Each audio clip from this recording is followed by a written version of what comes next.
안녕하세요. 정성산TV입니다. 이재명 주변인 죽음의 행렬 5번째. 이재명 조문 대난리라는 소식입니다. 벌써 5명째다. 특정인의 범죄 혐의와 연관된 참고인들이 줄줄이 사망하고 있다. 그러나 그 범죄 혐의자인 이재명 더불어민주당 대표는 그들의 죽음은 나와 상관없는 우연일 뿐이라는 입장을 반복하고 있다. 가장 먼저 유명을 달리한 이는 고 유한기 전 성남도시개발공사 본부장이다.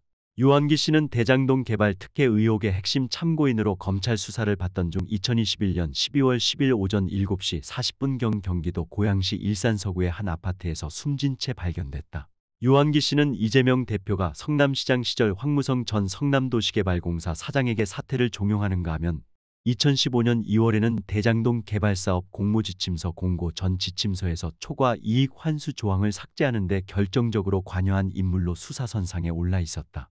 유한기 씨는 초과이익 환수 조항 삭제와 관련해 이재명 대표의 지시가 있었음을 수사기관에 증언할 수 있는 핵심 참고인이었다.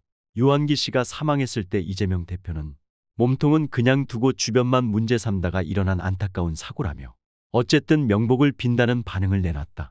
다음은 고 김문기 전 성남도계공 개발 1처장이다.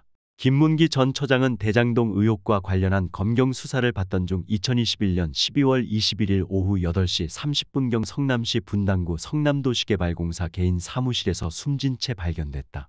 김문기 전 처장은 대장동 의혹을 가장 잘 아는 인물로 꼽혔다. 김문기 전 처장 역시 유한기 씨처럼 이재명 대표에게 결정적으로 불리한 증언을 할 수 있는 사람이었다. 김문기 전 처장이 사망했을 때 그와의 관계를 묻는 질문에 이재명 대표는 김문기 전 처장은 성남시장 재직 당시에는 몰랐던 사람이라고 말하는 등 허위사실을 공표해 공직선거법을 위반한 혐의로 곧 재판이 열릴 예정이다. 2022년으로 해가 바뀌며 대선 국면이 더욱 가열되자 또 다른 죽음이 발생했다. 이번에는 이재명 대표 변호사비 대납 의혹을 폭로한 고 이병철 씨였다. 이 사건은 이재명 대표가 2018년 경기도지사 선거에서 공직선거법을 위반한 혐의로 재판에 넘겨지자 쌍방울그룹이 전환사채를 발행해 이재명 대표 변호인에게 거액의 수임료를 대납했다는 의혹이다. 이병철 씨는 이 의혹 폭로와 더불어 이재명 대표의 형수욕설 녹음 파일을 방송하는 차량을 몰고 전국을 순회하며 이재명 대표 낙선운동을 펼칠 계획을 세우고 있었다. 하지만 그는 순회방송 차량 출발 예정일을 3일 앞둔 2022년 1월 11일 서울 양천구의 한 숙박업소에서 사망한 채로 발견됐다. 경찰 수사 결과 타살 혐의점은 발견되지 않았고 극단적 선택을 한 정황도 발견되지 않았다. 부검 결과 이병철 씨는 평소 심장이 좋지 않았는데 심장대동맥이 파열되며 급성 심장마비가 온 것으로 결론지어졌다. 다만 부검 장소와 시간이 갑작스레 변경되며 원래 부검에 입회하기로 했던 유족 측 대리인 의사와 변호사가 입회하지 못하는 등 그의 죽음을 서둘러 덮으려는 듯 한 정황도 나타났다. 이병철 씨의 죽음과 관련해 이재명 대표는 안타깝게 생각하고 명복을 빈다는 형식적인 반응만을 내놨다. 다음 죽음은 대선 이후인 2022년 7월 일어났다. 이재명 대표가 성남시장 시절 이재명 대표 부인인 김혜경 씨를 수행하던 전 성남시청 공무원 배모 씨의 지인인 고 김현욱 씨가 극단적 선택을 한 것이다. 김혜경 씨는 김혜경 씨의 법인카드 및 관용차량 유용과 관련해 참고인으로 조사를 받던 중이었다. 이 죽음과 관련해 이재명 대표는 그가 죽은 것이 나와 무슨 상관이 있는가?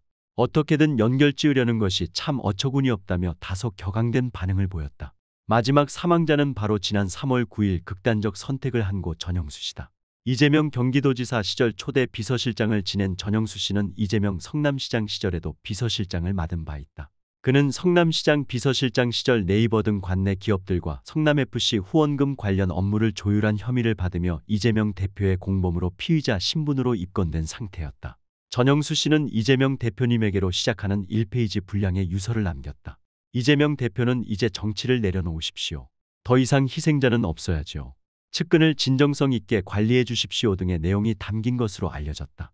전영수 씨의 죽음과 관련해 이재명 대표는 그의 죽음이 검찰의 과도한 압박 수사 때문이지 이재명 때문이냐며 본인과의 연관성을 애써 부인했다.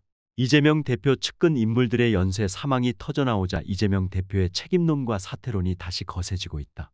이재명 대표 퇴진 압박은 체포동의안 부결 이후 최근 점차 힘을 잃고 있었다. 당내 최대 의원 모임인 더미래가 단일 대우를 강조했고 비명계가 중심이 된 민주당의 길도 이재명 대표에 대해 공식적으로 사퇴 요구를 하지 않았다. 그러나 이번 사망 사건으로 퇴진론이 다시 거세지고 있다. 사법 리스크도 점점 더 커지고 있다. 대장동 의혹 핵심 인물인 유동규 전 성남도시개발공사 기획본부장, 정영학 회계사, 남욱 변호사도 검찰 수사에 적극 협조하고 있다. 정치인 이재명의 운명은 사법처리라는 수렁으로 점점 빠져들고 있다. 또한 이재명 더불어민주당 대표의 경기도지사 시절 비서실장인 고 전영수 씨의 극단적인 선택과 관련 이재명 대표의 조문이 지연된 이유가 밝혀졌다. 지난 10일 유족 측이 이재명 대표의 조문을 거부했지만 이재명 대표의 고집으로 강행돼 버틸 수가 없어 받아들였다는 취지의 전언이 나오면서다. 유족이 이재명 대표를 반기지 않아 조문이 지연된 것 아니냐는 취재진 질의에 한민수 민주당 대변인은 빈소가 마련되지 않아 이재명 대표가 밖에서 기다리고 있었던 것이라고 주장했었다. 고 전영수 씨의 유족은 11일 JTBC와의 인터뷰에서 지연된 건 처음에는 거부했기 때문이라며 오지 말라고 해도 안 올 사람 아니다. 그러니까 온 거다라고 했다. 전영수 씨는 사망 사실은 지난 9일 저녁 늦게 알려졌다. 경찰은 전영수 씨의 사망 원인을 극단적 선택으로 보고 있다. 유서의 내용 중에는 이재명 대표는 이제 정치를 내려놓으시라. 일만 열심히 했을 뿐인데 검찰 수사 대상이 돼 억울하다. 검찰 수사에 조작이 있다 등이 적혀 있던 것으로 알려졌다. 이재명 대표는 지난 10일 오전 일정을 수행한 뒤 오후 1시쯤 조문을 위해 빈소가 차려진 성남시 의료원을 찾았다. 하지만 인근에 대기하고 있다가 실제 조문이 이뤄진 것은 그로부터 7시간 후인 오후 8시가 다 돼서다. 유족이 이재명 대표를 반기지 않아 조문이 늦어졌다는 주장에 대해 한민수 민주당 대변인은 그건 아니라고 보고 있다.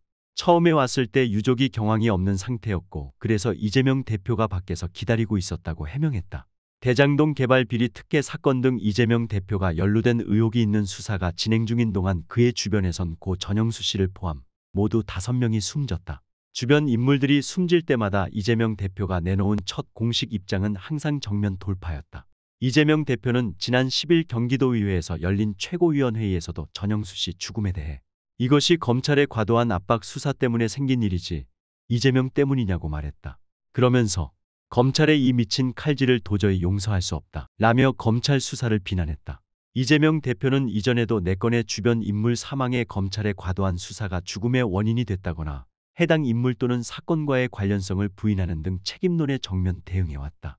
대장동 개발 특혜 의혹과 관련해 뒷돈을 챙긴 혐의로 구속영장이 청구됐던 유한기 전 성남도시개발공사 이하 성남도개공 개발사업본부장이 2021년 12월 극단 선택으로 숨졌을 당시 대선 후보였던 이재명 대표는 진짜 큰 혐의점은 다 놔두고 자꾸 주변만 문제로 삼다가 이런 사고가 난 게 아닌가 하는 아쉬움이 있다고 밝혔다.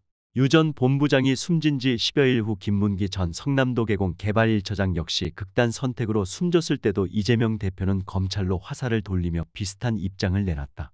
이재명 대표는 김문기 전 처장에 대해 수사 과정에서 그게 연원이 되어서 극단적 선택을 하신 것 같은데 안타깝다며 정말 이제라도 편히 쉬시길 바란다 며 애도했다. 이 과정에서 이재명 대표가 시장 재직 때는 김문기 전 처장을 몰랐다고 한 발언이 논란을 키웠다. 이후 이재명 대표가 김문기 전 처장과 2015년 뉴질랜드 해외 출장을 가서 함께 골프를 친 사진 등이 공개됐고 이재명 대표는 현재 이 발언과 관련 공직선거법상 허위사실 유포 혐의로 기소돼 재판받고 있다. 지난해 1월 12일에는 이재명 대표의 변호사비 대납 의혹을 처음 제보한 모 시민단체 대표 이모 씨가 서울의 한 모텔에서 숨진 채 발견됐다. 당시 민주당 선대위 공보단은 이재명 후보는 고인과 아무런 관련이 없다는 입장을 밝혔고 이재명 대표는 어쨌든 망인에 대해서 안타깝게 생각하고 명복을 빈다고 말하며 관련성을 부인했다. 지난해 7월 26일 이재명 대표의 배우자 김혜경 씨의 법인카드 유용 의혹의 핵심 인물 배모 씨의 지인인 40대 남성이 극단 선택을 했을 때도 이재명 대표는 관련성을 부정했다. 그는 나라가 무당의 나라가 돼서 그런지 아무 관계도 없는 일을 특정인에게 엮는다며 이 사건이 이재명과 무슨 상관이 있나라고 했다. 이에 대해 네티즌들은 현대판 악마를 보는 듯 인간이면 저럴 수 없다. 민주당 입만 열면 거짓말이네. 유족이 반대한 걸 7시간 동안 얼마나 괴롭혔으면 결국엔 조문을 허락했을런지. 민주당 한민수 저 인간도 입만 열면 거짓말만 쫙 늘어놓더군. 어이가 없어서. 인간이 아니고 짐승이다. 지를 위해 최선을 다하다가 어쩔 수 없는 막다른 골목에서 마음의 갈등을 겪다 자살한 분에게 할 말은 아니다. 이 짐승과 엮인 사람들은 모두 죽는구나. 그래도 나는 잘못이 없다니 짐승답다. 이런 짐승을 쉴드치는 짐승의 무리들은 또 뭐냐. 이재명이는 다급하면 마누라도 모른다고 주장할 놈이다. 처음 보는 여자인데 내 집에 들어와서 밥 해먹고 잠을 자는데 전혀 얼굴도 모르는 여자라 강력히 주장할 것이다 라는 반응을 보였습니다. 여러분들의 생각은 어떤가요? 댓글로 남겨주세요. 이상으로 오늘의 소식을 마치도록 하겠습니다. 구독과 좋아요, 알림 설정 부탁드립니다. 감사합니다.